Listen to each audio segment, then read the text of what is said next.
right. Health is wealth. Health is wealth. Health is wealth. Welcome to my new channel. Hope y'all doing great. We will be talking about iTile for all the rosters out there.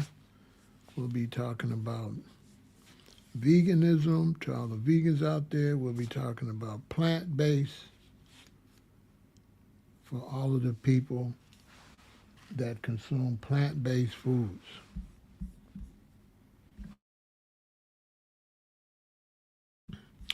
I hope y'all having a great day.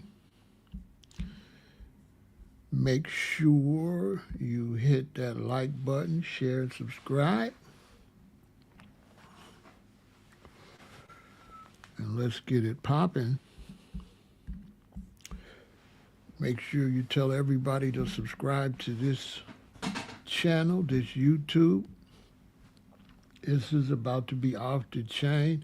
It's really for 2025, but I'm just getting it rolling. I'm going to have lots of interviews on this channel, okay?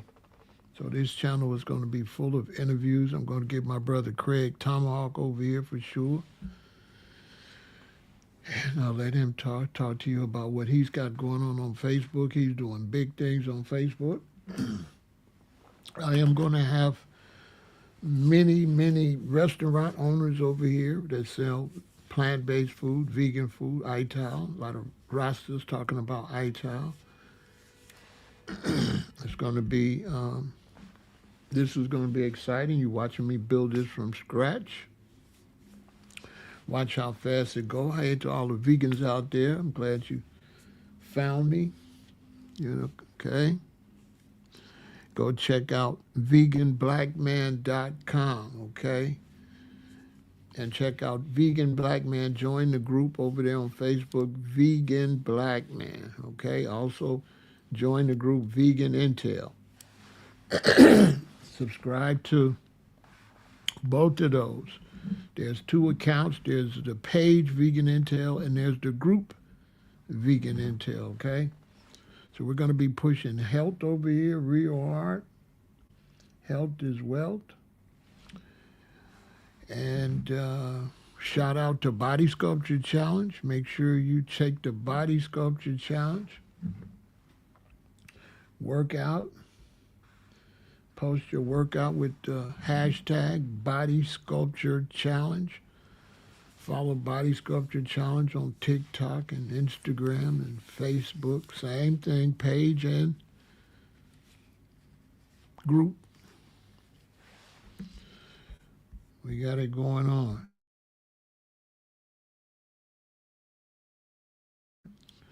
We're pushing health, we're pushing health, we're pushing health. We are pushing health. Eat to live.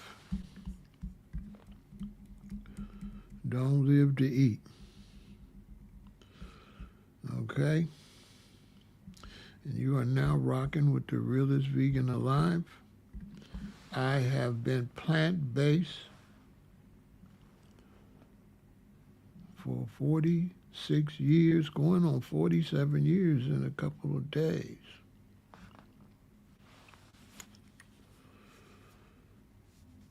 Going on 47 years. I have not eaten any animals.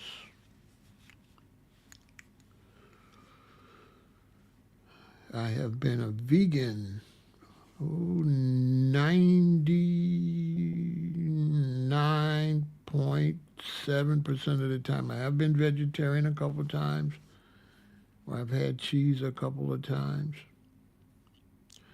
As a matter of fact, I had a cheese pizza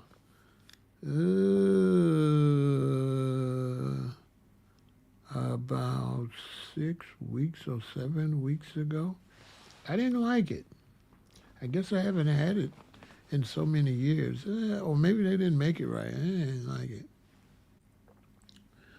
But yeah, I don't crave that stuff. I don't really eat that stuff.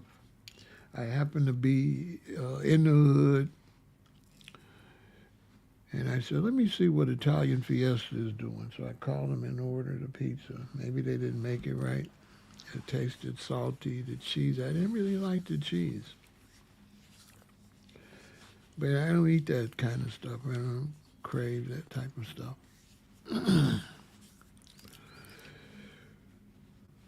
Now, it won't kill you if you just eat it every blue moon, okay? So don't freak out. But the hardest part is the addiction, okay? It's not the actual food, it's the addiction, and it's the lack of variety, and the fast food, and how hard we work, and you got to jump around, and you got to stop to get you something to eat, and there's nothing positive to eat. Health issues is a big deal. Big deal. Big deal. So I'm going to try to make sure we get your health together. That's for sure. If you're trying to clean it up, then go to the website and get the easiest way to become a vegan at www.veganintel.com. Boom. Grab it. Simple. See, not a lot of words, straight to the point. And makes it very easy for you to transition. You have to transition slow, okay? Take it from the pro. You have to transition slow. If you try to transition fast, you're not going to be able to do it necessarily. Only 1 out of 75 people can do it fast, okay? Got to go slow, okay? And the reason you have to go slow is because you're not just changing the way you eat, you are changing your whole life. Your whole life. You're rearranging your whole life. Starting with your taste buds. Your taste buds are shot. You've been eating so many artificial flavors and colors and preservatives that your taste buds is messed up. You haven't been eating grapes, you've been eating grape-flavored candy, and you haven't been eating, apples. You've been eating apple-flavored, which it doesn't really taste like apples. You've been eating a lot of table salt. You haven't been eating natural salt. And so your taste buds is messed up, right? They got to adjust, so give it time. That's why you want to go slow. Then, on top of that, you got to learn how to cook, because you're not going to be able to use the ingredients you were using. That's not easy. So your taste buds got to change. You got to learn how to cook. You got to learn how to shop, right? You have to learn a whole list of new products, because now you're not going to be buying products with a bunch of ingredients already in it that you don't know what it is. You are going to be adding your own ingredients. Okay? You're not going to be buying a whole Bible page out of Bible. Boy, I tell you, you go and you pick up some of this stuff and you're like, I'm not going to read. What is this? We're going to be talking about that. I have to take my phone, even with the vegan food and the plant-based food. I have to take my phone and say, well, what is this? And they say, oh, that derives from coconut. Cool. Because they have a tendency to change the name. Just say it's coconut stuff. Why is you calling it extra chloride carimity? What are they doing? So they give it these weird names. You have to look it up. I've looked up a couple things, and it's like, oh, nope, put it back. Good to see you, Aquarius. So you got to go slow, okay? You got to, your taste buds, let your taste buds adjust, right? You got to learn how to cook. You got to learn how to shop. And you have to get off your addictions. Addictions is serious, okay? And whatever you do when you're trying to transition, don't be fanatical, because it ain't going to work. And so don't listen to these people that's trying to get you to be the super plant-based person. You can't do that. And I'm going to be having people over here. I'm going to be interviewing all kind of people, and me being the king of this, except for Queen Afua, I give Queen Afua props, and I give Supernova Sloan props because he was born a vegan, and his mom is a vegan. So yeah, they get props. But I'm up there right under her. Okay, she's older than me. She my OG queen, right? But I'm gonna have to straighten that out a lot because people are gonna be criticizing plant-based meats and stuff, which they should not do. So we'll be talking about that too. Don't criticize the plant-based products. Those are transition foods, and you have to have transition foods. Now, me, when I changed the way I ate, y'all, there was no transition foods.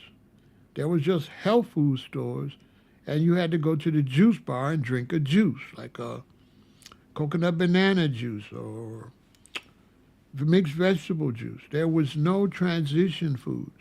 None. Okay? So I had to get off of McDonald's and all that stuff, and I'm trying to get off pork and beef, right? So people say, oh, don't eat a Beyond Burger, but guess what? Guess how I got off Big Macs and Quarter Pounders? I got off of Big Macs and Quarter Pounders eating fish fillet sandwiches.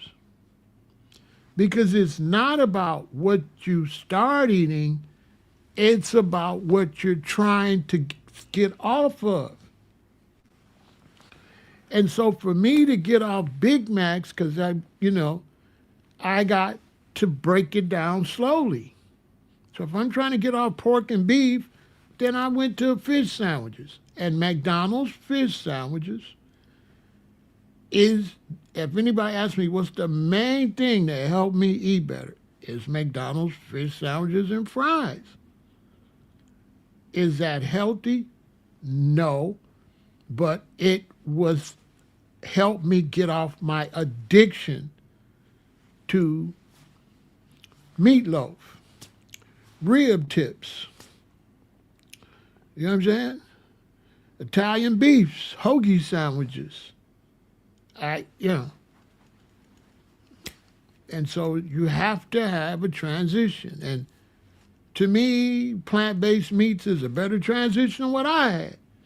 I wish I would have had Beyond Burgers and stuff. I wish. Now, no vegans from my era, we did not eat plant-based meats. They had plant-based meats, but we did not eat them. And you know why we didn't eat them? They were horrible. So if you're not from my era where a veggie dog was horrible and a veggie burger was horrible, you can't appreciate a Beyond Burger. Now, Beyond Burgers fell off, but there's a lot of plant-based meats out there that's really good for transitioning. You just have to watch the sodium and eat them sparingly, right? You still want to go heavy vegetables, heavy fruit.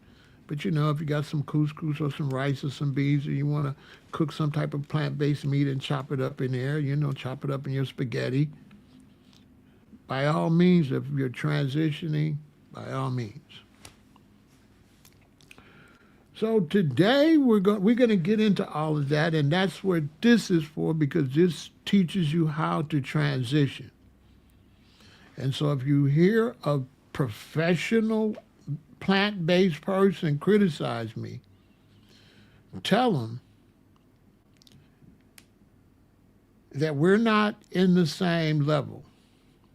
Like my good brother Yaki. See, that's grad school. You know what I'm saying? I'm kindergarten through high school. I'm not grad school. I'm not the one. I don't get you to eat better.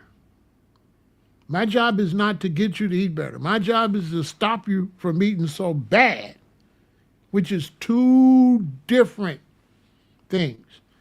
And no matter what you tell them, no matter how much great things you tell them about they should eat fruit and all that, if you can't get them off of what they're eating, you're not going to be able to get them to eat fruits and vegetables or eat alkaline. It's not going to happen. Because the first thing you have to do is break the addiction. And nobody's out here got as many vegans under their belt as me. Like I said, I've been doing this almost 50 years, and I got vegans all over the world that I taught before the internet, outside. I got vegans. Every woman I was with is plant-based on their own. And I'm still kicking. I'm still in the gym. And I feel great. I feel like James Brown. I feel good. I knew that I would. I feel nice like sugar and spice. So good. So good. I got you. You know what I'm saying? So today, we're going to talk about ginger and turmeric shots, because I've been seeing that ginger and turmeric shots. And, I just do ginger and lime or ginger and lemon, right? I haven't been doing the turmeric shots, so I went, got me some turmeric, got these bottles that are too big. My bottle's supposed to be coming today. I guess Amazon's going to bring them after rush hour. But these is 4-ounce bottles. I really needed 2-ounce bottles. But as soon as my 4-ounce bottles get here, I'm going to fill them up with this right here. And this is ginger, turmeric, 1 lemon cut up, peel and all, and some little black pepper, because some of these experts are telling me that the black pepper helps your body take in the ginger. And so what you do is you put it in, don't put it in a juicer, because I did that, and my juicer's over there taken all apart because it stopped up, because ginger has all these, ginger will not break down and go through a juicer if you got a juicer like me. You're going to have to get one of them whole, you're going to have to get one of those Starbucks juicers, probably. But use a blender, add a little water. When you cut the lemons up, this is what experts tell me. I still listen to people. They say put the whole lemon in there. Now you put the whole lemon in there. They say it's a lot of nutrients in the peel and everything. So you chop up a lemon, you chop up your ginger, clean all these little things off of it. Don't eat nothing that look like a sore, right? So any blemishes, that's just me. I'm just telling you what I do. I don't eat no blemishes. Like if I go to the store and there's too many blemishes, I try to look for the stuff with no blemishes, because I'm like, well, this one here, this one got pimples or got, acne.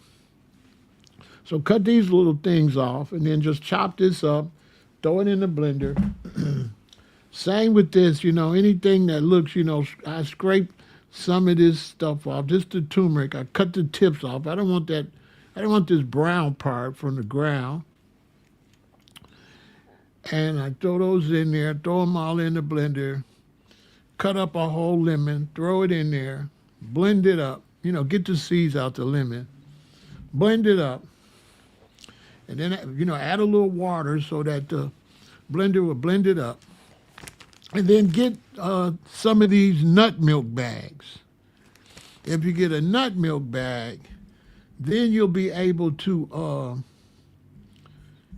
pour the stuff into the nut milk bag and then squeeze the bag to get the juice out of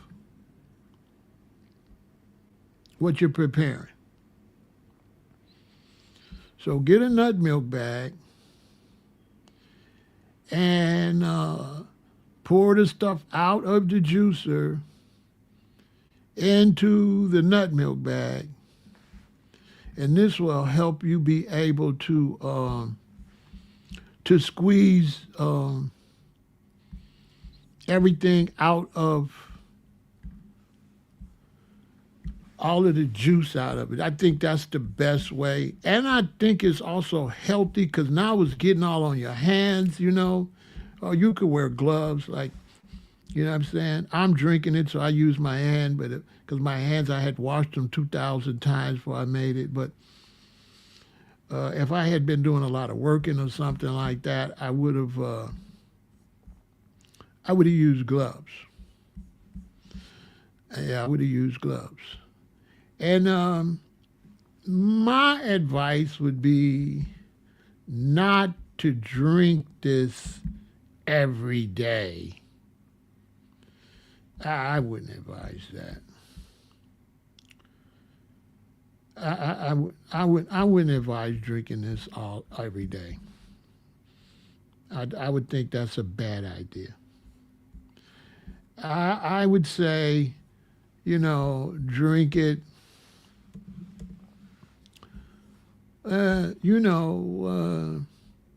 You can drink it every day for so many days, like, 4 days a week, 5 days a week, but not every week. I would say spread it out. So I would say, drink it,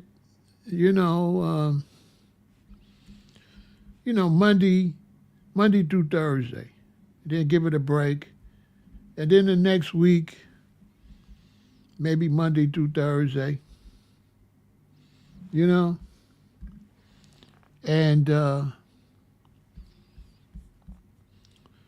then take 2 weeks off. That would be my advice. I feel that it's too strong to drink every day. And I also think that herbs like that work better when they could shock the body. And I wouldn't think it would be a great idea to do it every day because you don't want to really do anything every day. Because what happens is that you really do have to get a lot of variety. You have to get a lot of variety, and if you're doing that, then there's other things you're not doing, right? And also, it might not fit with what you're going to be eating that day. And I got that coming. I got a booklet coming on that I'm putting together, I'm writing right now. Because this is a manual. The next thing is a booklet, and then it's a pamphlet. It's a trilogy. So I got a booklet coming that will explain that. But I'll give you an example. Let's say I'm going to get up, I'm finna hit the gym. I'm finna make me some milk. I'm finna put some hemp seeds in it and some chia seeds and some flax seeds and boom, pump it up with some pumpkin seeds and blend them up and put it in this milk. Well, I wouldn't drink this and then drink milk. That ain't gonna work. And so this, if I drink this,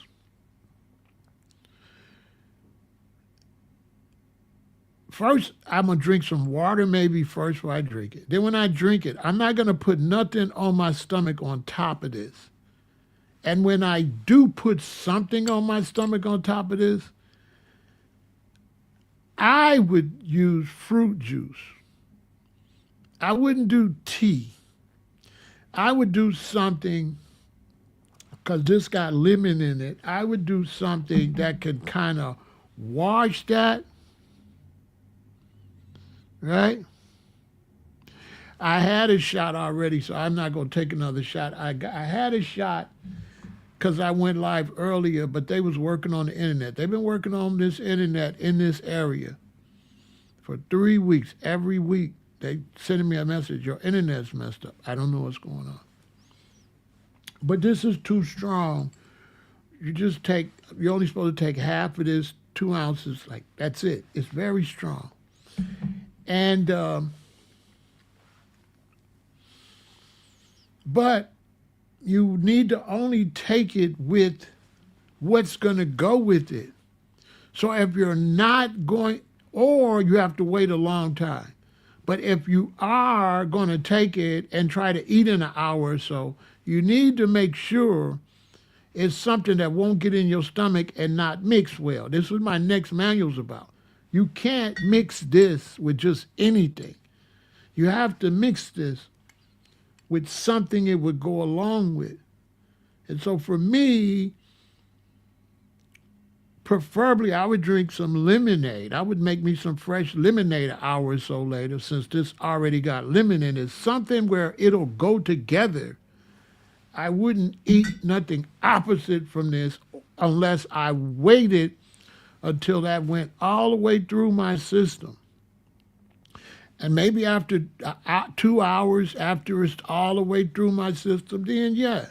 But be careful. Don't drink this and then eat no breakfast on top of it. You might, that ain't going to work. That's not going to mix in your stomach well. So I'm going to be talking about that. I'm writing a whole booklet on that. It's fire.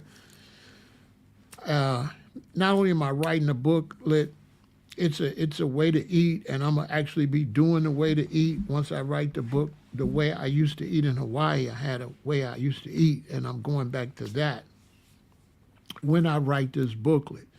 So and that's for anything you take. Anything you take, make sure that it's going to go with the next thing you eat if you're going to eat close on top of it. Now, if you're going to fast for a while, 3-4 hours, then you're fine. But if you're going to take something, make sure what you eat is going to match what you took. Don't be mixing all that stuff in your stomach, making a bomb, because if you took this and you poured this in some milk, you would not drink that. So why would you drink this and then drink some almond milk on top of this when you wouldn't mix it like that? But you would take 2 ounces of this and pour it in a big old thing of lemonade. You would do that and still drink it.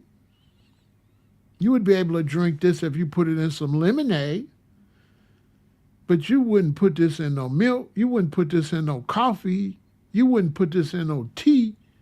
You sure wouldn't put this in no tea unless you was making... No, you wouldn't put it in a tea, because if you was making an herbal tea, that'd be too herbally. That'd be too much. Almost toxic. Right? Well, we'll be talking about that when that book come out. So what you want to do, though, you want to blend it up in a blender. And then you want to get your nut bags, right? Your nut milk bags. And you want to put the nut milk bag over your bowl, and you want to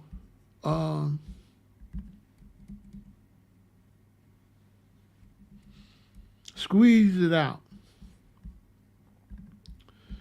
You want to squeeze it out through the nut milk bag, okay? Like this. See? So I put it in a bag like that. This is how you make milk too. So you want to put it in a bag like this. She's got a nice big one. I got those smaller ones that come like this. You can get these right here. Right? They got these at Whole Foods and everywhere. $3. I got two of them. I can't find the other one. And you put it in a bag like this and you squeeze it out. They didn't have these back in the early 80s when we was making our milks. And it's good to make your milks. If you're going to make your milks, soak the nuts for, 8 hours, 12 hours, 8 hours at least. So they'll be more milky. If you blend them up dry, you ain't going to get much milk. So you can make your own milk. I'm going to go ahead and put some money out and get me a really good blender. I was going to get an almond cow and let the almond cow make my milk, but why would I pay and get an almond cow when I could just get me a really good blender and do it myself? Much respect, more power. I see you working out, getting it in. Your workouts have been tremendous, bro. You're looking great. I know the ladies like it. You're looking great. You're working out good. Everybody follow the body sculpture challenge. More Power's taking the body sculpture challenge. I'm taking the body sculpture challenge. Start taking the body sculpture challenge, right?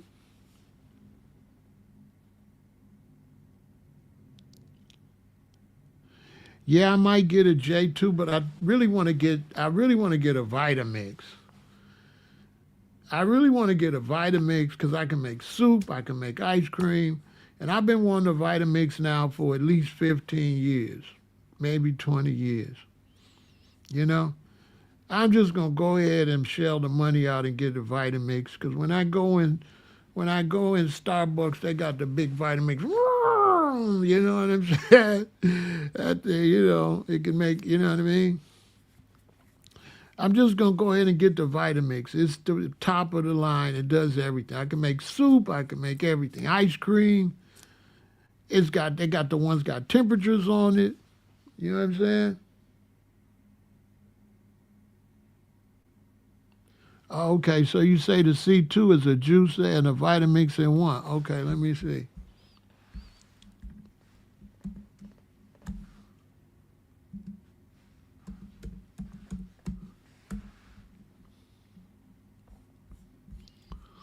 Okay.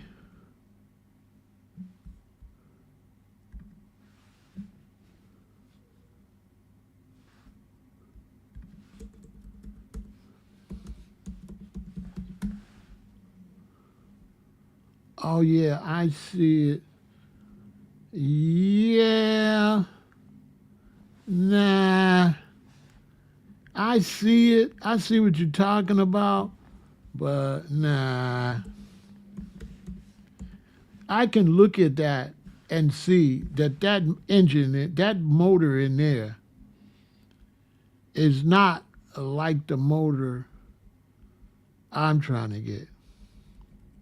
I can look at it and tell. It looks all right.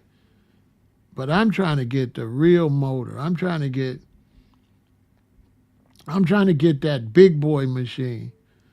That's all right. But when you look at these things, you could tell the motor. Now, I'll show y'all the one I'm trying to get. I'm trying to get an industrial. That's a home. I want an industrial. I want the industrial one. You know what I'm saying? It costs like $1,100.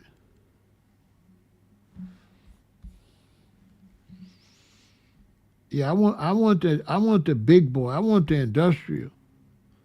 You know what I'm saying? I want the industrial one. You know, I'm not gonna keep buying these things.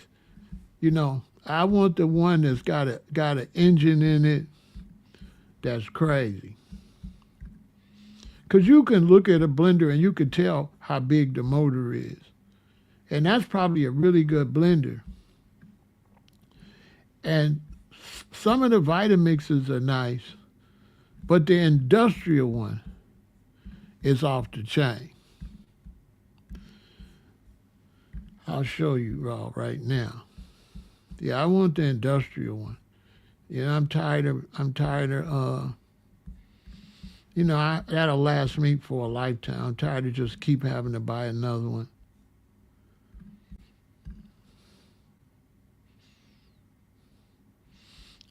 I'm just gonna get the one they use. Yeah, the one with the muffler. I want the best one. I gotta look. I'll show you this. I don't think this is it. They got a better one than this, but this will give y'all an idea what it looks like. Yeah, I want the big boy. I want the one that's got the big plastic thing that goes down over top of it. You know what I'm saying? Right? See, look, I want this one. That's the one I want. They got the cover that go over the top of it. Boom. But it's a bigger one than this. This ain't the one. It's another one. I can't find it because they don't want to show you the industrial one. You know how Babylon is. They don't want you to get that one. That's for businesses. I'm probably going to have to use my business license and go get the one I'm looking for. I think it's the 3619. I think that's the 30, or no, it might be this one, the 68. I gotta see. They got a lot of them, but none of these look like the one I'm trying to get that be in juice bars and stuff. I don't see it because they did, the internet's trying to sell to customers, and they don't want you to. They don't want you to. Let me see if I go to their website and see it. They selling to customers, so they don't want you. They want to treat us. They don't want to treat us like business people. They never want to give you the business stuff. They always want to give you the home use stuff. Because I'm on their website, and let me see if I see it on the website. It probably ain't even on the website. It ain't even on the website. That's crazy. It ain't even on the... Oh, here. And I say commercial. Does that mean commercial use? No. It ain't even on the website. That's crazy. It ain't even on the website.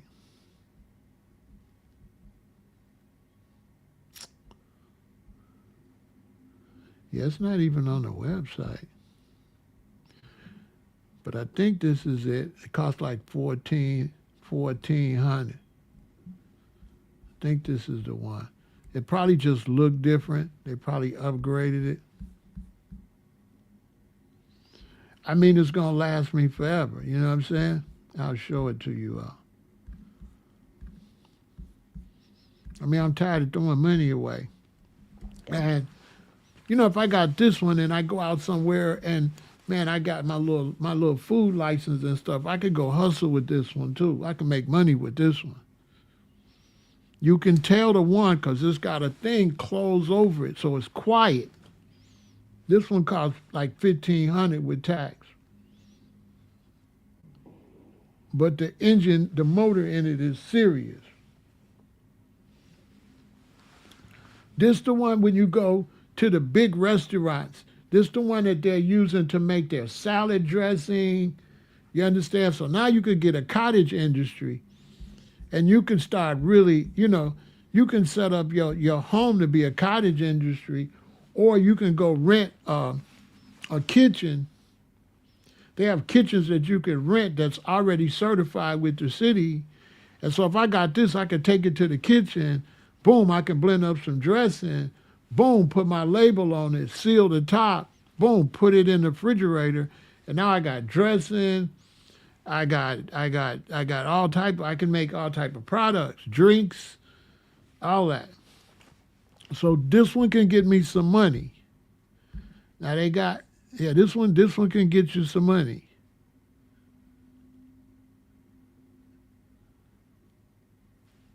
And it's like, ying! It ain't like, that's how it's going to sound. It's not going to be, and it's quiet. This is the quiet one. You know what I'm saying? You get what you pay for. You know what I'm saying? I'm just going to go ahead and just put the 15 out instead of 4, 3, 4. A couple years later, 4, 3. I just put the 15 out. It's got a long warranty on it, and I just got it. I ain't got to worry about nothing. I ain't got to worry about nothing happening to it, and I can get it repaired. That one, you just put another motor in it. You know what I mean?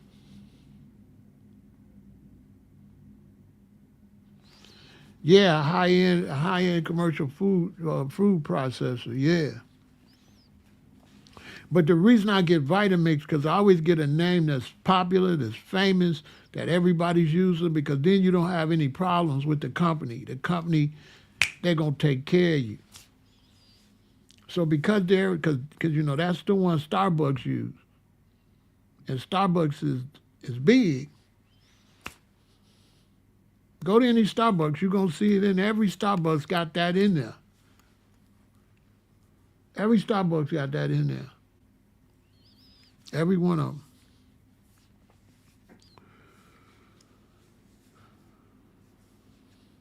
And it's quiet. The one that he's talking about with the muffler on it, that's the one he used to have at the juice bars, but it make too much noise. The C2 is a 15 years warranty. Yeah, that's cool. But I seen it. It looked too small. You know what I'm saying? It looked too small. It don't look like it got the engine that one got. Let me see. Hold on. I'll be able to tell by the price. Hold on.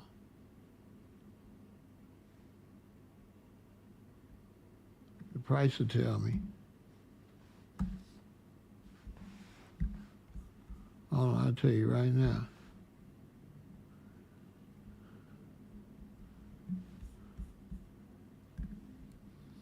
Oh, you talking about the juicer or the blender? Okay, it's $800. Nope. You get what you pay for. It's $800. This is the juicer and the blender. Now, do they got another one? Because this say juicer and blender. Okay, they got this one. This is Nana C2. Let me see the Nana C2. Now I could look at them and tell they ain't got the engine.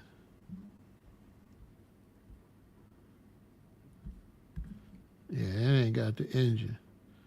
Especially them slow spinning around juicers, they be trash. Yeah, they ain't got the engine. It's a smaller motor in there. They can't fit the motor in that other one in that thing right there. It's probably good though. I can't stand these though. Hold on, let me show y'all. I cannot stand these. I don't like these kind of juicers. These kind of juices, man, you buy a bunch of fruit and don't get hardly no juice. I don't care what they trying to tell you. You ain't gonna get no juice. You know what I'm saying? You know what I'm saying? Let me tell y'all something. The only way you're going to get your money in juice, you got to blend it. You got to blend it. Blend it and strain it yourself and stop letting the juicer strain it. Because all the juicer is doing is straining it beforehand. But that pulp still be wet. But if you had your nut bags and poured it all in the nut bag, you're going to get way more. You know, I went and I got a nice juicer. And I was buying fruit and I was juicing it. I wasn't getting nothing. Like blueberries and stuff, I was getting robbed. Because guess what else I don't like about juices? You can't put no water with it, right? So why would I juice some blueberries and not put some water with it, right? So I kept juicing them, and I started thinking, why am I throwing my money away juicing these blueberries and blackberries when I could blend them up and put some water in there and make me some real natural juice and get double the amount to drink? I'm still getting the nutrition. Why am I trying to drink straight, pure juice and I'm paying all this money for this fruit? Like you buy a bunch of apples and put it in there, and that glass of apple juice you got is not worth what you paid for them apples. Do the math next time you juice. Add up how much the fruit costs and then juice it and tell me, is that glass full you got worth what you paid? No. But if you blend it up, now you can put some mineral water in it, just a little, and you could get way more. And then when you put it in a nut bag, now, because listen, when I use a nut bag, I give you a perfect example, Craig. When you use a nut bag, I challenge anybody, go get some apples. Put some apples in your juicer and get your juice. Then take that same amount of apples and put them in your blender. And when you take the apples in your blender, put them in your nut bag and squeeze it. And take the pulp out the nut bag and see how dry it is compared to the pulp in the juicer.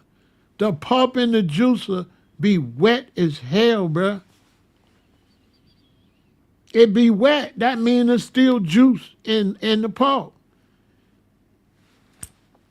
That's why the old guy with the gray Aries, he's always blended, and you going to get way more. Because the pulp is too wet. But when you pour that, like when I poured that turmeric, hold on.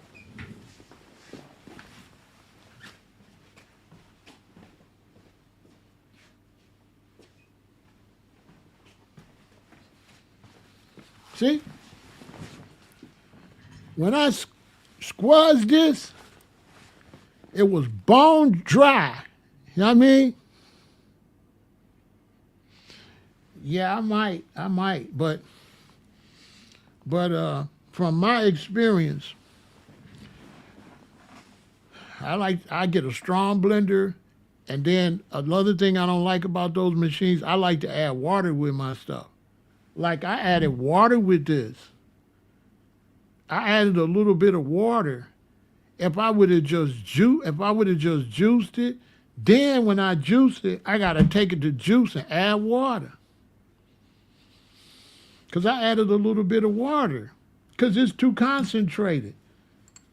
You gotta stretch this on. You can't just throw your money away and just juice this straight and drink this and juice this in the juicer, or you gotta put it in a blender, blend it up, put maybe a half a cup of water in there. And what the water do, the water actually pulls more of the juice out of what you blending up. It's just more economic. Okay, I'm gonna check it out. But it looked too little for me. I'm getting the Vitamix. I don't want that little thing. I need the big, because I be making a lot. I need the big ass one. That thing, that's cool. Like, but I need the big one because I might want to make gallons and put them in the refrigerator. And I don't want to keep filling that thing up to make them. You know? And I know it ain't as good because you get what you pay for. If it's $800 and there's $1,400, they can't fuck with the $1,400. That's a fact. If they selling that for $800 and they selling theirs for $1,400, that $800 is not as good as that $1,400. The motor's not as good. The mechanisms is not as good. Nothing. That's why it's only $800. It's only $800 because it's only worth $800. It's only got $800 worth of stuff in it. Just like a car. If you go and you buy the less expensive Cadillac, it ain't like my cousin's Cadillac because you get what you pay for. So yeah, I'm not spending that kind of money no more, Craig. I'm just going ahead and get what's tried and tested, what's been out here for years. You know what I mean? It's been out. Yeah, I'm getting that because I be throwing money away, Craig, buying that stuff. And then 4 years later, I'm going to still end up buying this. You know how many blenders I done went through? I'm sick of going through them. Juicers, everybody told me they got the best juicer. But when I get it, and I've been watching videos, Craig, on juicing versus blending. And blending is way more nutritious than juicing. Y'all watch some of the videos. Blending is way more nutritious than juicing. By far. You get more nutrition out the food when you blend it up than when you juice it. So a lot of people not juicing no more. They blending. They blending because you get more out the pulp. You get more nutrition. For example, watermelon. If you want an aphrodisiac, you watermelon, right? Well, the seeds ain't going to come out that juicer. But that blender going to blend them seeds up and you can drink them seeds. You ain't going to be able to drink the seeds. The seeds going to be in all that stuff that you throw away. You know what I'm saying? But you put that watermelon rinds and stuff, because that's another thing. With the blender, that big blender, I can just cut up watermelon, throw it in there. I can't juice watermelon rinds. It's going to keep the rind. But with the blender, it's going to blend all that up. I'm going to get all of that, because they say that white part, Craig, in the watermelon got a lot of nutrients in it. So it's going to blend all that up. And then when I put it in that nut bag and squeeze it, I'm going to get way more. Way more. So I'm blending because I just was throwing, man, them juices been messing my fruit up.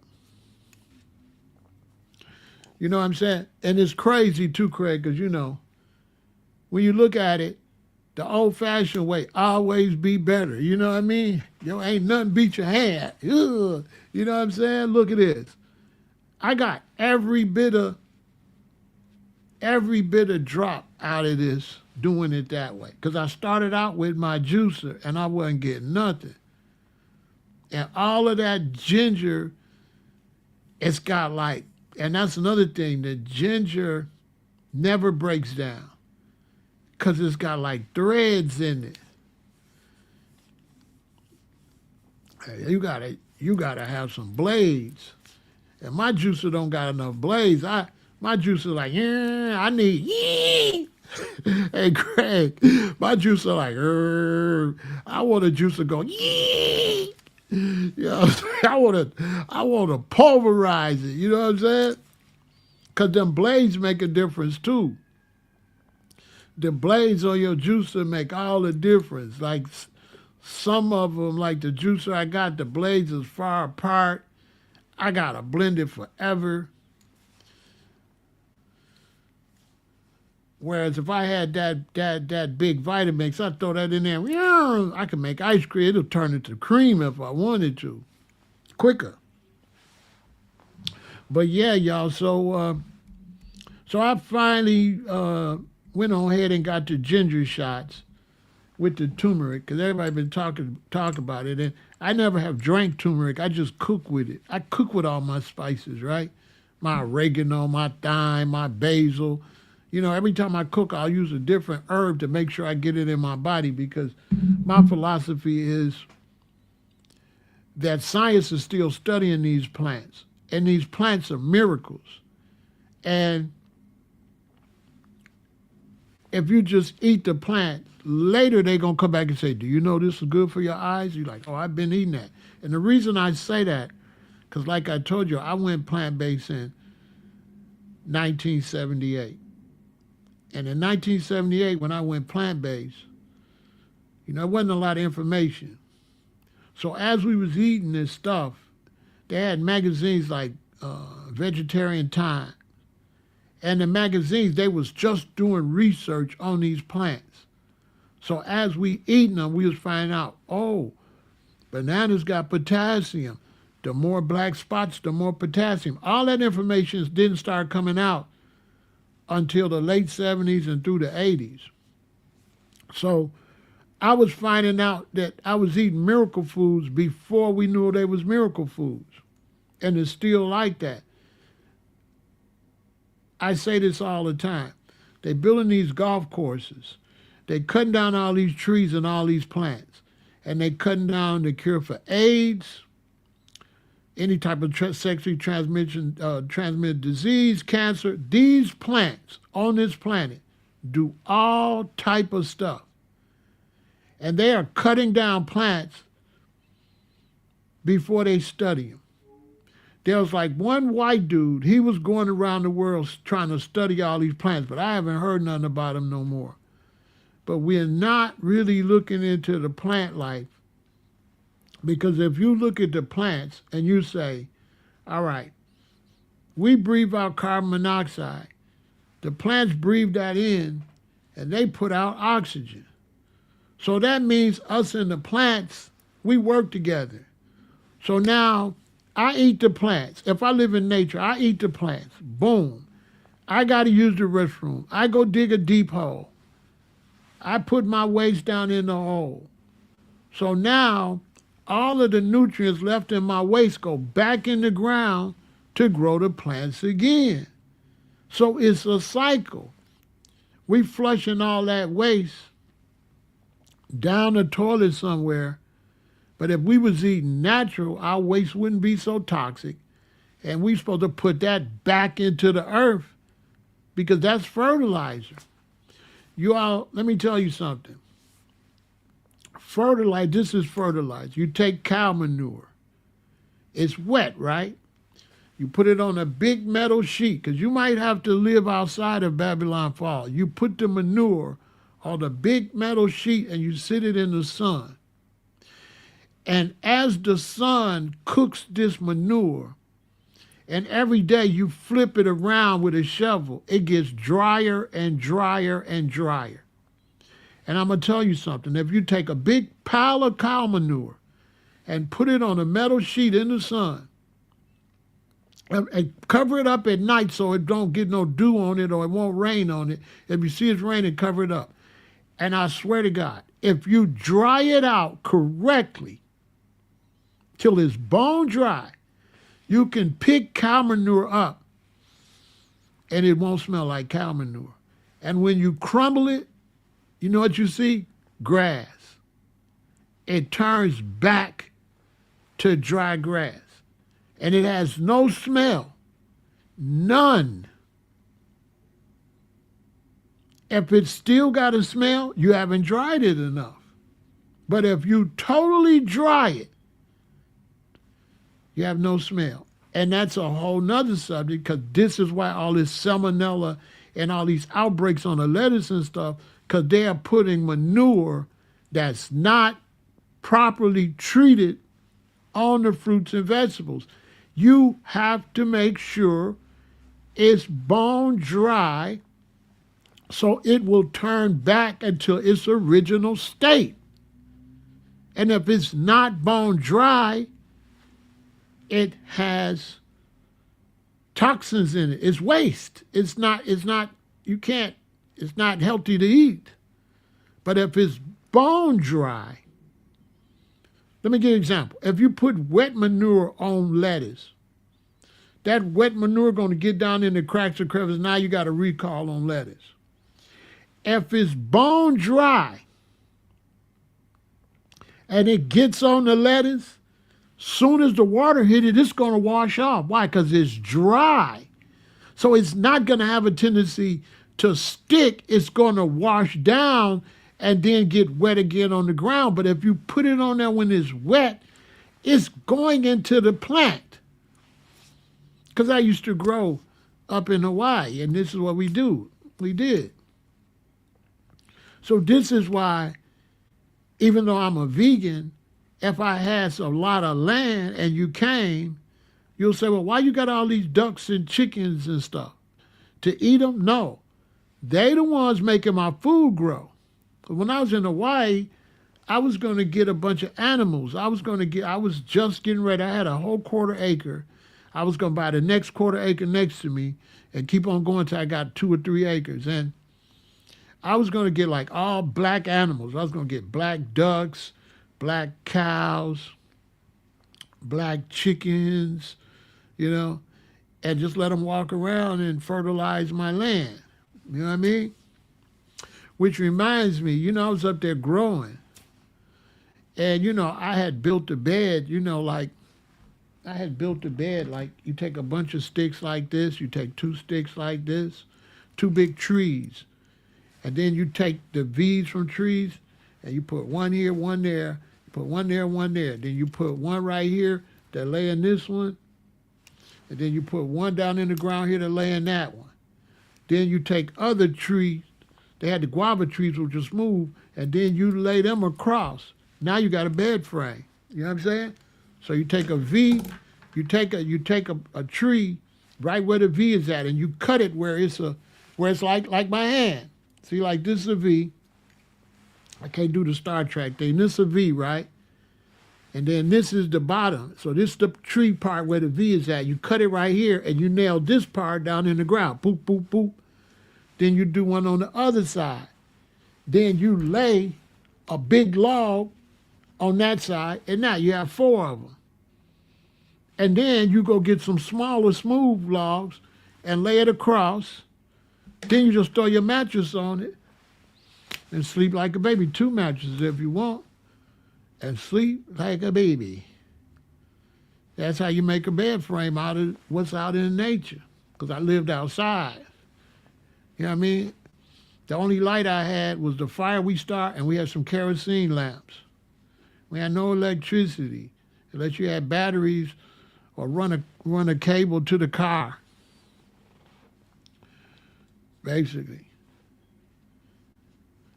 And I used to catch water? I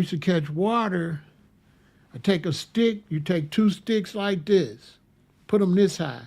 Then you go down here, you take 2 sticks, you put them lower. Then you take a piece of plastic and tie them on there, a big piece of plastic that lay down like that.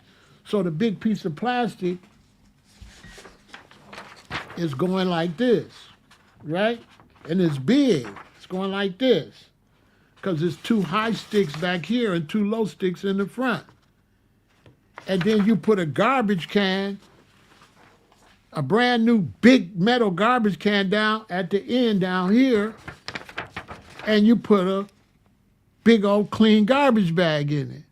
And so now when it rains, the water fall and run in there, and you got 5 or 10 of them, and you got gallons of water. Your own water catcher system. I tell you something else. If you're in the 911, you're stuck in the house, the water's out, right? Ain't no way to get no water. They say it's finna rain. You know a good way you could get some water? Get an umbrella, the one that's got the point on it. You know how the umbrella opening that's got the metal silver point? And all you got to do is open that umbrella and turn it upside down and stick the point in the ground. And the umbrella going to fill up with water. So if you got a house and you got about 4 or 5 umbrellas that you done bought cheap, got them in the closet, water run out, you can go in your backyard, stick your umbrellas over there, get you some buckets, and go out there and pour them in the bucket, stick them back. You'll have water. Umbrellas catch so much water. Get the big umbrella, too. It's going to fill up real time. Maybe I need to, well, me and JT, we're going to be talking about survival over on Pharaoh Said That. So we're going to be doing that. But yeah, so I went on ahead and got the ginger shots. I'm waiting on my smaller. These bottles is too big. I was supposed to get the 2 ounce. You can't drink this too much. You can drink half of it, right? And like I said, it's turmeric, it's ginger, and then a little orange, 1 lemon cut up, and then a little black pepper, like, you know, get the one that you do that, like in the restaurant. You're like 1, 2, 3, 4, 5. That's enough. So it's not a lot in there, but it's enough because that's supposed to stimulate the turmeric to make it easier for your body to take it in. And make them, you know, make it and put it in the refrigerator. You know, hit your shots, you know. And then when you run out, you know, wait, don't rush back and get no more. Once you drink that up, wait a week or 2 and then go make some more. But don't be fanatic and drinking it every day, every day, every day. Do something different. You might be doing, so you say, what you mean, for like, I might be doing this when this gone. I might do soursop tea. So I might get up in the morning instead of this. I get up in the morning for a week and drink soursop tea. You know what I'm saying? Then the next time I get up, I'm drinking coconut water the next week. Because if you do one thing, everything you do means it's something you're not doing. So you got to shift it around so that you can run everything through your body. You know what I'm saying? Now, these plants are real powerful. Turmeric. They say it fights inflammation, lowers cholesterol, prevents progression of Alzheimer's, aids in fat metabolism, and boosts brain function. Ginger. They say ginger restrains the growth of many types of oral bacteria. Keep your mouth clean. Acts against the respiratory syncytial virus, RSV, reduces blood cholesterol level, reduces blood sugar, reduces risk of cancer, reduces the risk of Alzheimer's. Here, listen, benefits of ginger: muscle pain, PMS, migraines, motion sickness, inflammation, immune system, respiratory infections, brain performance, and blood circulation. And when you drink it, you can tell it's good for your circulation. Here we go again. Ginger soothes the digestion aid, tames the troublesome gas, a natural anti-inflammatory agent, boosting immunity, relieves nausea.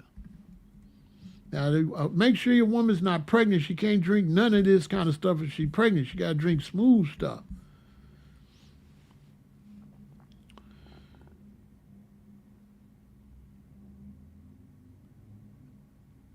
Now, this is the turmeric. Increases antioxidant capacity, helps delay aging, can lower risk of heart disease, improve brain function, natural anti-inflammatory, benefits against depression. Once again, it says reduces inflammation, fights free radicals, supports brain health, supports the immune system, supports healthy blood sugar levels, supports eye health. So this is some powerful stuff in these herbs that can help you, really be able to take care of yourself. You know, you cannot be trusting these companies that's selling you this junk out here, because they're gonna sell you anything to make a dollar. We getting to the point where you're gonna have to take care of yourself and your family yourself. Back to how your great grandmama and great great granddaddy. For black Americans, when we was coming up, because my parents born in the 30s, so I know the real stories nobody tell y'all.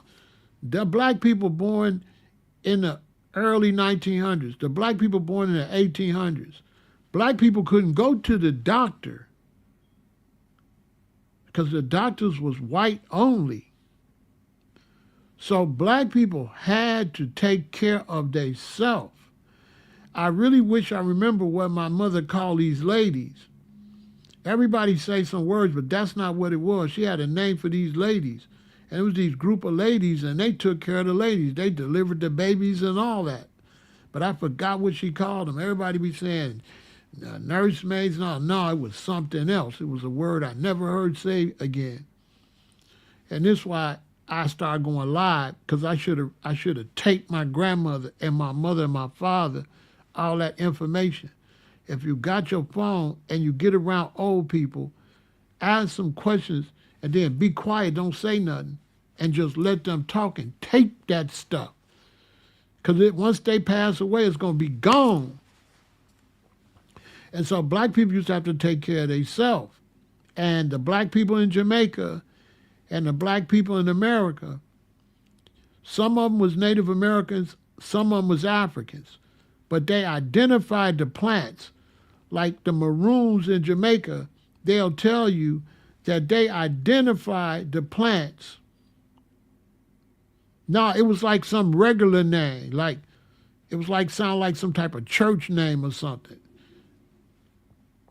But the black people in Jamaica, when they went to the hills, they identified the plants that they knew from Africa. Same for black Americans. Black Americans in slavery, they wouldn't feed you. They would just throw slop out. So the black Americans went and started picking these weeds and cooking them. And you know what those weeds were? Collard greens, mustard greens, and turnip greens. Those was just weeds. The Europeans thought they was just weeds. But the slaves knew it was food. They don't tell y'all the history. So the slaves was picking them greens, collard greens, mustard greens, turnip greens, spinach, all that. Europeans was not eating that.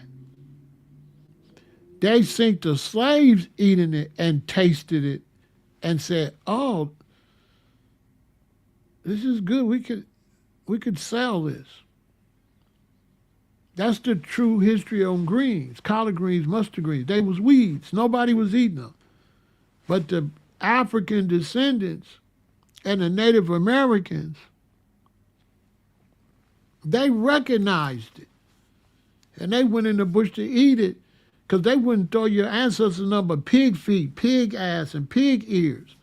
So the blacks would go get them greens to cook it and put the pig feet in the greens so they could have something to eat, because they got to pick cotton from 6 in the morning to 9 o'clock at night. From the time the sun if the sun come up at 5, they got to be out there from 5 till the sun go down. And they talk about they don't want to give you reparations. And they don't know nothing about what we've been through. They don't know the history to tell us if we're supposed to get reparations or not. And they made you take your sons and daughters out there too. They had the children out there too. The children had to go pick cotton and all that. Everybody had to pick it. Everybody had to pick it. And so, you got to take care of yourself, and you got to always remember something. Without the fruits and vegetables, your intestines don't have what? Lubricant. Look at your car. Your car got windshield wiper fluid.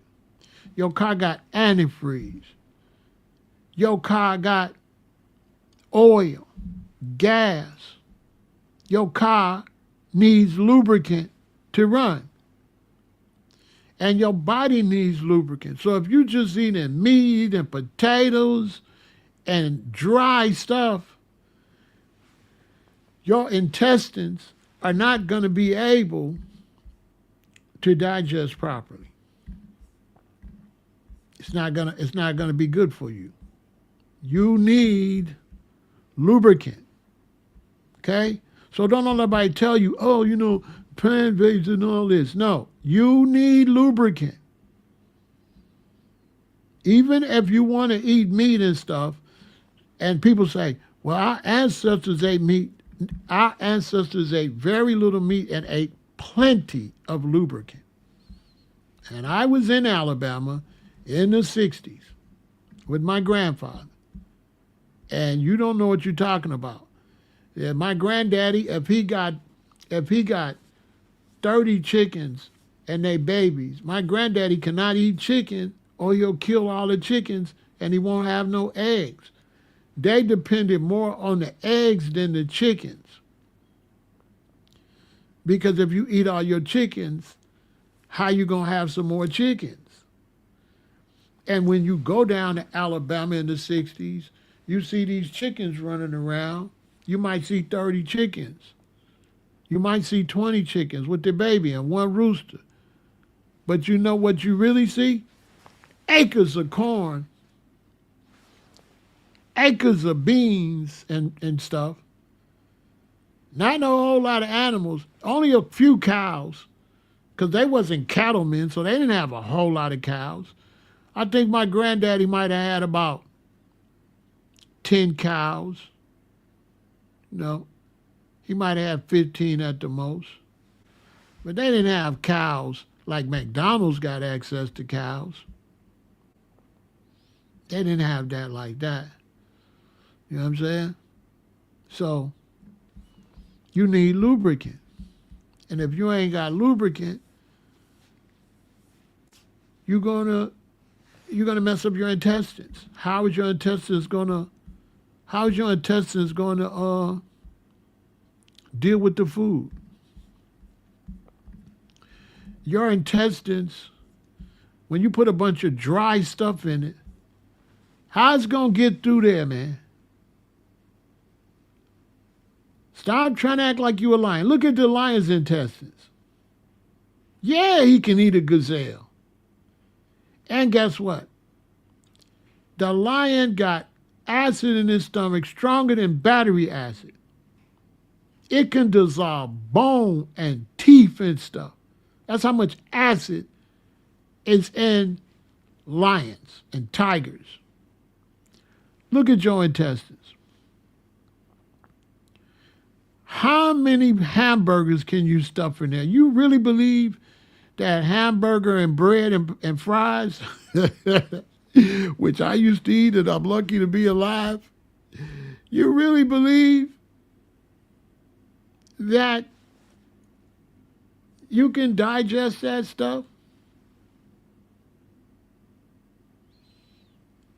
Huh? Look at your intestines. You have 20 feet of intestines. A lion's got 5 feet of intestines. Okay? These is all facts. Now, you can listen to the Babylon system, but you better know one thing. They making money. They making money. So you can't expect somebody that's making money to tell you the truth. So when you put all that stuff in your colon, you got all that stuff in your stomach, right? And it's 20 feet and everything's bone dry. It's going to be stuck in there. You're not going to be able to get it out. You have no lubricant. And when you don't have no lubricant, guess what happens? It's going to get stuck. And when it gets stuck, what's going to happen? It's going to get stuck. And when it gets stuck and it's sitting there, it's going to make a little bitty spot, like way down on the end. Little bitty lymph node. Then it's going to get bigger. That's stage 1. Then it's going to get bigger. That's stage 2. Then it's going to get bigger. That's stage 3. And when it gets stage 4, it's spread of the cancer to other organs. And you see this picture? Now, your intestine's not short like that. This is what, okay? So how many spots will it be stuck up in there? How many spots is going to be stuck? I remember being a kid and my mother would cook me meatloaf and stuff like that. And then I would go to the restroom. And sometimes I'd be sitting there forever trying to get that stuff out. And she'd come to the door. You all right?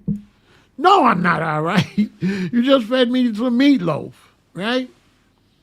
But she from Alabama. And that's what I'm trying to tell y'all.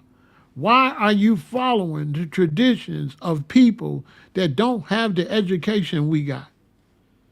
Your mama, your grandparents, your great-grandparents, they never seen this picture before. And the only reason they survived, because they loved vegetables, okay? They drank prune juice. They ate hella plums and nectarines and apples and oranges. And I've been saying that we got to bring back the fruit bowl to the black family. We got to bring back the fruit bowl back to the black family.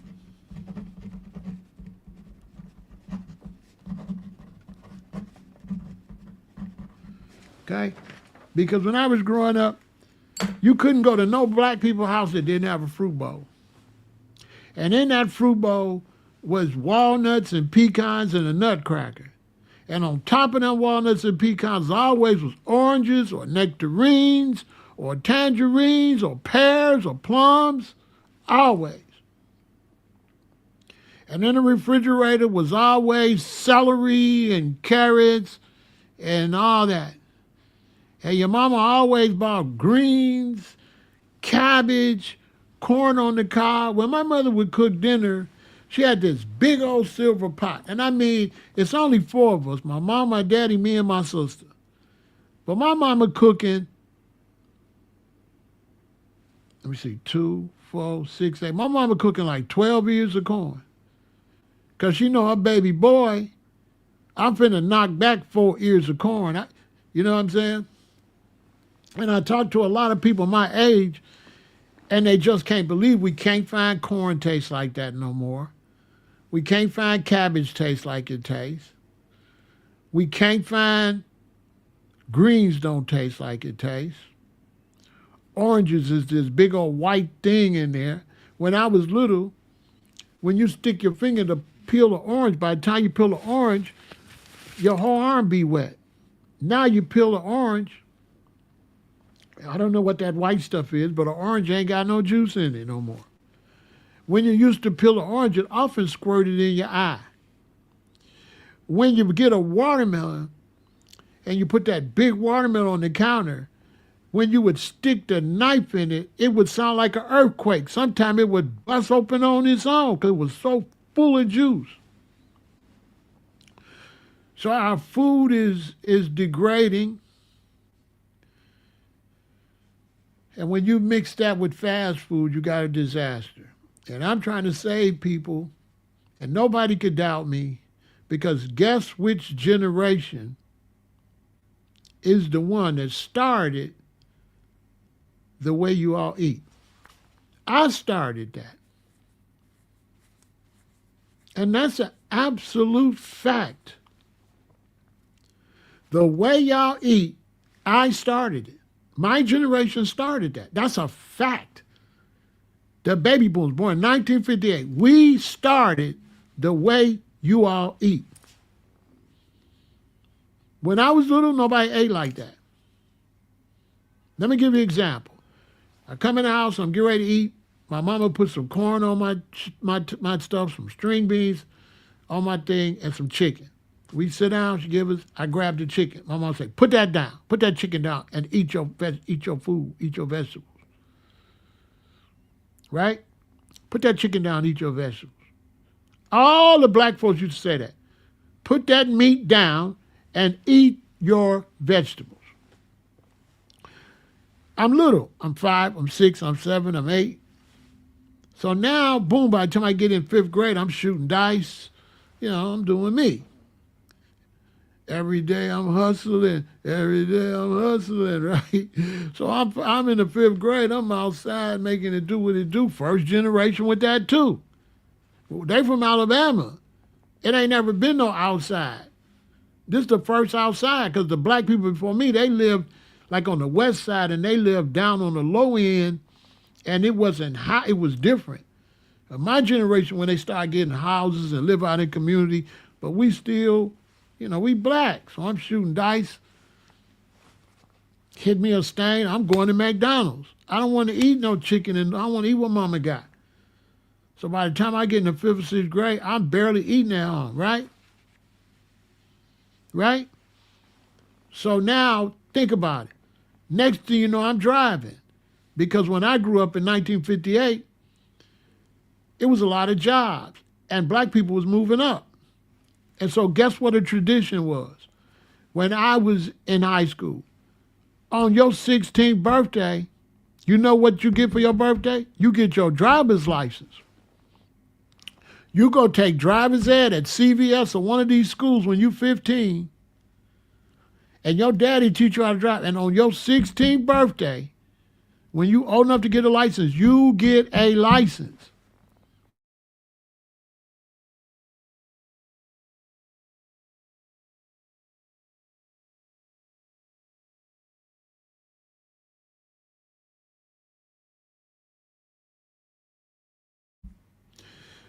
My mom and daddy from Alabama.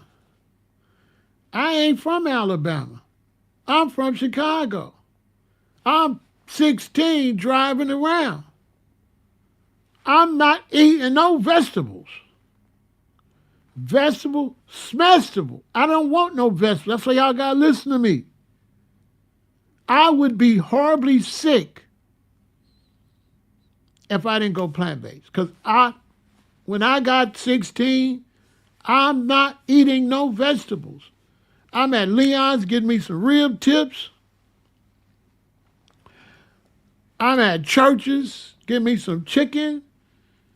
And I want some chicken, and I want some fries, and I want a pop.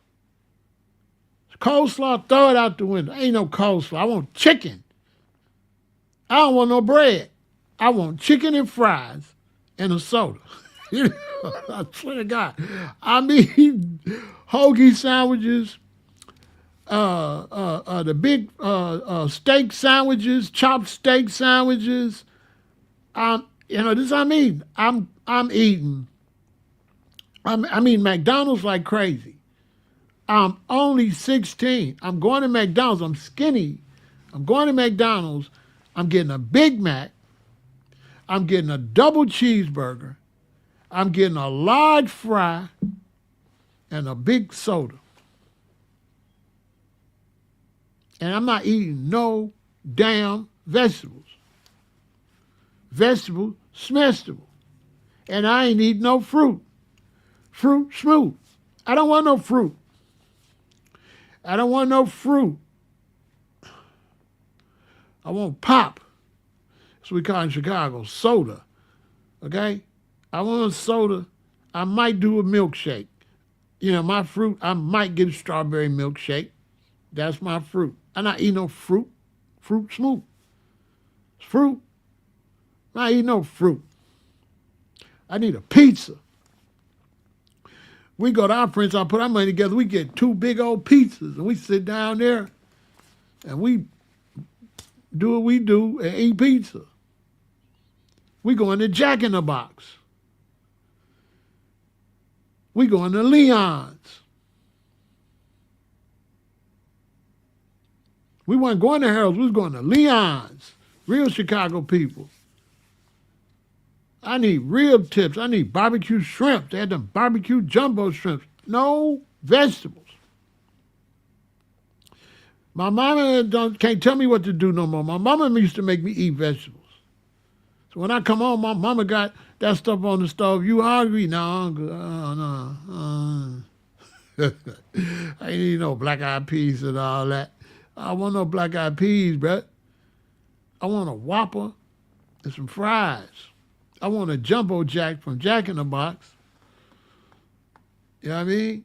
And I tell you something else, too. We wasn't eating, originally, black people used to cook on Sunday, and they would send people, like your daddy would go to Kentucky Fried Chicken and just get a bucket of chicken.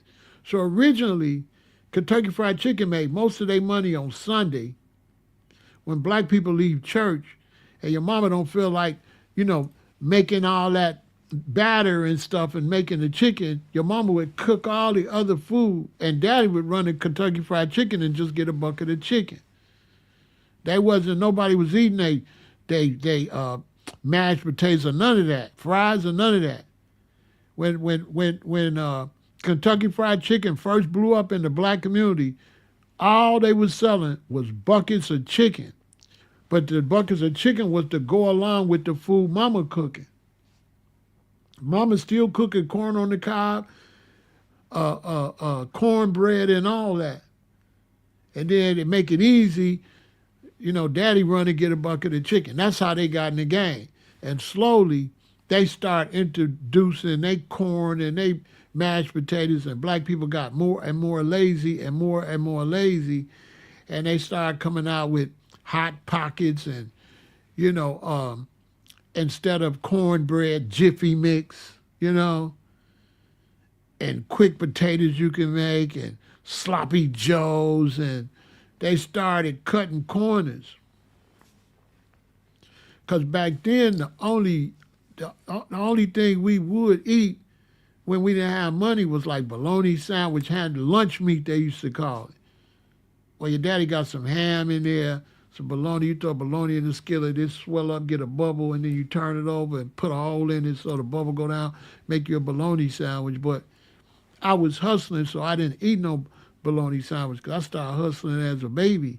So I'm not eating no bologna sandwich because back in those days, the ice cream man would drive through the black community and he would have hot tamales and stuff like that. So I just ate outside, right? So if I would have not, by the time I got 20, I went plant-based. Now, I'm eating horrible from 14 to 19, 5 years. And I'm telling you, man, the Most High saved me, because I'm telling you, if I didn't go plant-based, there's no way I would be healthy. Impossible.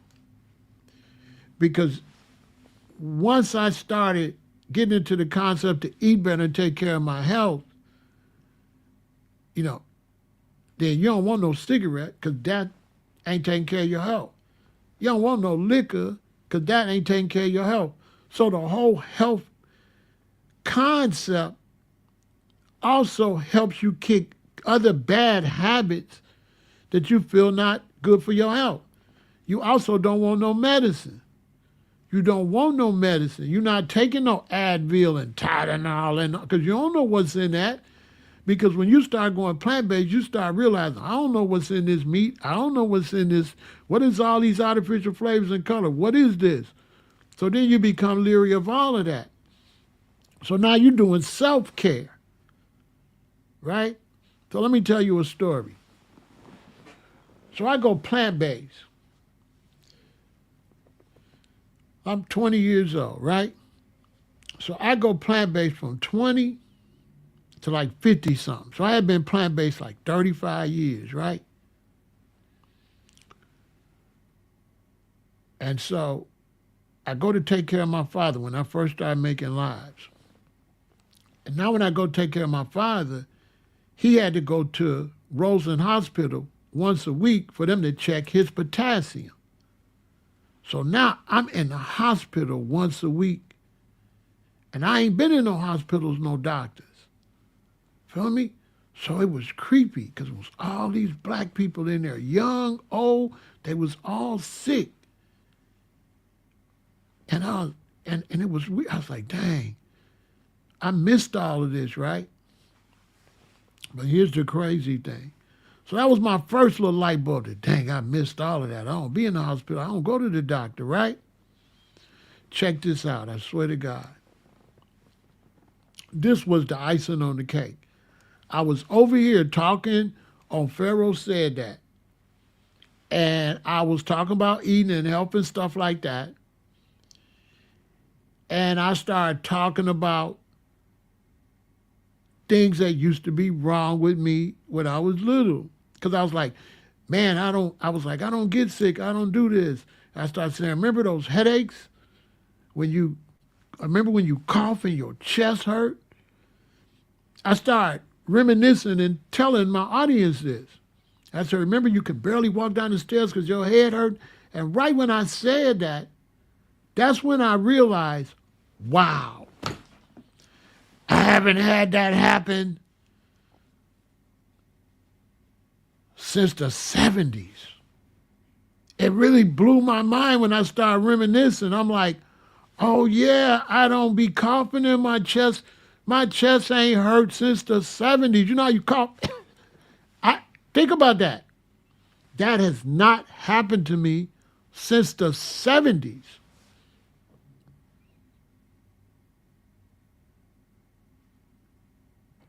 The headache where I haven't had that since the 70s. The sore throats all the time. I haven't had that since the 70s. I never thought about it till I got over here talking. I was like, whoa. Because it just never happened. You don't think about it. You don't think I'm not getting sick. You just living every day. You just living every day. I don't, even when I got COVID, I wasn't, and that's how I knew COVID was not, normal. That was, we ain't gonna go there, but yeah, that wasn't what they said. That was something else. But I don't get sick. All them years. And I never paid attention that I don't get sick. You don't pay attention, you're just living every day, and you never think about it. You walk in Walgreens, you see all this stuff. I ain't never bought none of this stuff. I never had a Tylenol in my life because Tylenol wasn't out yet. I've never had an ibuprofen. I never had none of that. The last thing I had probably was some Alka-Seltzer and an aspirin. That's a long time ago. And my mama used to give you the little St. Joseph aspirin. When I was a little boy, I think I was about 3 years old, and they had the little pink St. Joseph aspirin for children. And they taste kind of sweet. And I went and got them and ate a bunch of them. My mom had to take me to the hospital. Randolph, this boy that ate these aspirin. Hey, kids is bad. They used to have these one-a-day vitamins, right? And it's got this red stuff on it. And the red stuff tastes kind of like candy. So one day I was probably about 4, 5. I took the one-a-day vitamins and I put them in my mouth and sucked the red stuff off and spit them out. And I sucked the red stuff off of all. I sucked the red stuff off of all the one-a-day vitamins. Hold on, I gotta find a picture of this. Who does that? You watch your children, okay? Watch your children, because children is crazy.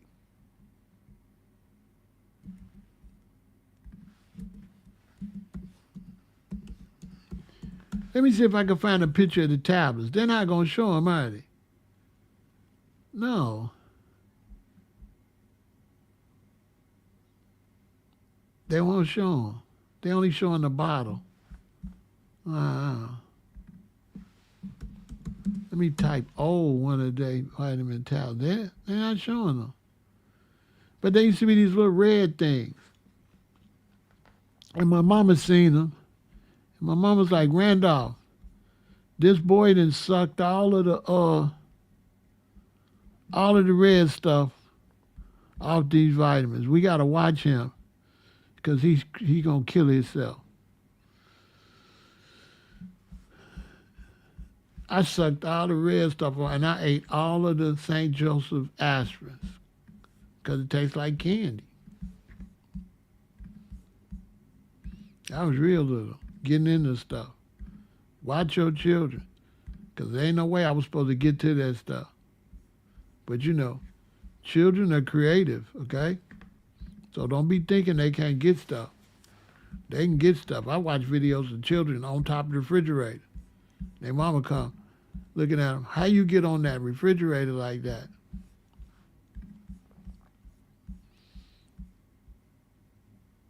Yeah, one-a-day vitamins. They was red. You know what I mean? All they had was chalks, I think they was called. One a day, and Flintstone. Flintstone came out later though. The original ones was one-a-day vitamins. And this was, everybody was buying one-a-day vitamins. They red with red stuff on them. This is them, the one in the back. Not the ones the long one. You see the one in the middle say one-a-day multivitamin. See that red? I sucked all that red stuff off of them. I sucked all the red stuff off of them and spit it out. What a heathen. Watch your children. Watch your children, okay? Watch your babies. Because their imagination is way out. They ain't bad. Their imagination is way out. They might do anything. I sucked all the red stuff off the whole bottle. Just one at a time, because the red stuff was candy. Tastes like candy. So that's what's up, y'all. Eat right, take care of yourself. Make sure you go get the easiest way to become a vegan so you can change the way you eat and take care of yourself. www.veganintel.com. Eat to live, don't live to eat. Drink more water, exercise, work out, follow the body sculpture challenge so you can be in shape. Remember, health is wealth. Support the channel, okay? And always think positive, but definitely take care of your health. Everything you got is dependent on your health. If you don't have health, you don't have wealth. That's why when it says health is wealth, it's deeper than what you think. Because you got to be healthy to go get the money. And bad health leads to poverty. There's so many black Americans that are losing their property because they're getting cancer. Their health insurance not covering it. They got to take out a reverse mortgage, thinking that if they beat the cancer, they'll be able to go back and get money, but they die, and now the people can take the house. Because with a reverse mortgage, they give you money, and the deal is they're going to give you this money, and you can only live in your house till you die. And once you die, you got to get a house to them. There's so much money going to these companies because we're not taking care of our health. These Walgreens is making millions and millions and millions of dollars. CVS is not necessarily doing that great. And Walgreens is going down because the rest of the store not doing nothing. But the drugs is killing the game. I'm telling you. They are making a fortune in these drugstores. And you go in the drugstore and go back there in the back of Walgreens and just see how many of those white bags they got. Some Walgreens here in Chicago is pulling in millions every few days, 10 days or so. I'm talking about millions. Millions they are making off of these drugs because nobody's taking care of themselves. And they taking all our money. They taking all our money. You got to take care of yourself. It's going to come back and bite you if you don't. It's going to come back and bite you. And a lot of these companies and stuff, they don't like us talking about this because it's messing with their bottom line. It's messing with their bottom line. You know what I'm saying? Because they got you going from the front to the back, basically. They got you going from the front to the back. You go to the front, right? And then you go to the back. After the front don't work no more, right? And you keep going to the front, guess where you got to go? You got to go to the back. You got to go to the back. So they get you going from here to here. And they cleaned this up because when I go to Walgreens, these bags be all up to the shelf under there and everywhere. It'd be so many white bags. I was just in there the other day because I thought I had to get a new blood pressure machine. And the lady couldn't even find the people medicine. It was just medicine everywhere. When I say everywhere, I mean everywhere. And it's a whole process that they are sending you through in this system. You understand what I'm telling you? It's a whole process that they are sending you through in this system. Seriously. And you better take it serious because it ain't no joke. They have a whole process of making money from you in this system. And the process is brutal. Brutal. I'm trying to tell you.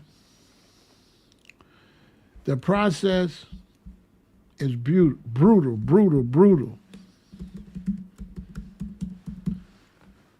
Brutal. I'm going to take you through the process. Watch this. I'm going to show you how they kill you.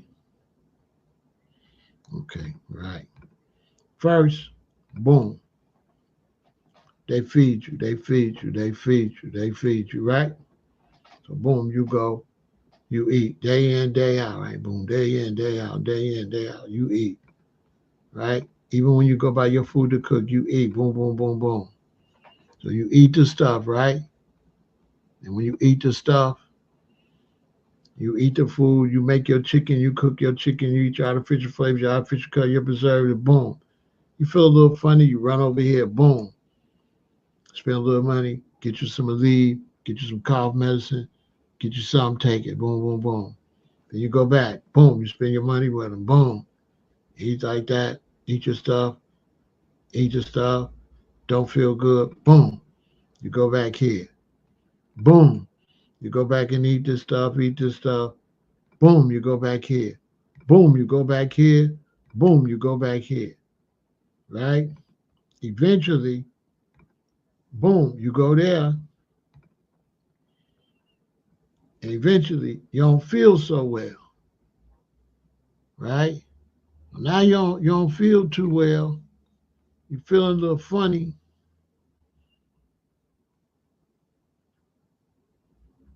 So you go here, boom, the doctor. The doctor look at you. Doctor say, okay, well, we're going to run some little tests or whatever. Doctor runs some little tests on you. Doctor check you out, right? When the doctor check you out, the doctor say, okay, this is this, this is a little this. I'm gonna give you a prescription. So the doctor don't send you here no more. Now that you went to the doctor, so you go to the doctor, you don't go back to the front part of the store. Once you go to the doctor, he send you to the back part of Walgreens and CVS. So now you go from the doctor to the back. So you go from here to here, from here to here, from here to here, and then you go there. After you go there, you get your medicine, you go back and forth again from there to there, from there to there. Then you feel bad again. So you go back to there. When you go back to there, you feeling worse. So then he say, we're going to run some tests. So after he runs some tests on you or she runs some tests on you, she said, okay, I tell you what, we ran some tests, you got this, you got that. You need to go over here. So now you go from here to here, from here to here, from here to there, then back to here, back to there, because they send you here to get your medicine. So instead of getting the medicine in the front, the doctors send you to get your medicine from the back. But you keep going here, so now you got to go back here, and they run tests, and then they send you here. When they send you there, they run tests, and they come out like, you got this, you got that. This is serious. You probably gonna have to do some surgery. We'll set up a date for you to have your surgery. In the meantime, go back over here. So you go back over here. Now they don't tell you how to eat. So you go back to the food you cooking and back to that. So now, after that, now you go to the next spot. And the next spot is here. So now you go to surgery in the hospital because you hard-headed, you slow. You kept going from here to here, from here to here, and you went here and had to go there, and then they sent you there, but then you weren't listening, so you kept going from there to there, from there to there, and now you had to go to them, and then they send you there, and then they make a schedule for you to go there. When they make the schedule for you to go there, you still don't know how to take care of yourself. You still tripping. You still don't know how to eat right. You still hard-headed. So it could be a year, it could be less, or whatever. Then your next stop be there. Because you still eating that shit and you still ain't listening. And then, shit, the last stop on the trip for you is there. And I just showed you the whole process, how it go. That's exactly how you gonna move. That's exactly how you gonna move. You're gonna go from here to here to here to here to here to here to here to there. Just like that.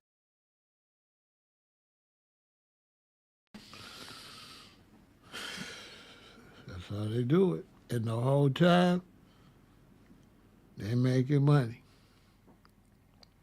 Just like that. You feel me? So take care of yourself. Eat better. Get the easiest way to go. Become a vegan so you can transition. So you can start practicing eating better. So you can begin to take care of yourself. Feel me? All right. V is for victory. V is for go vegan.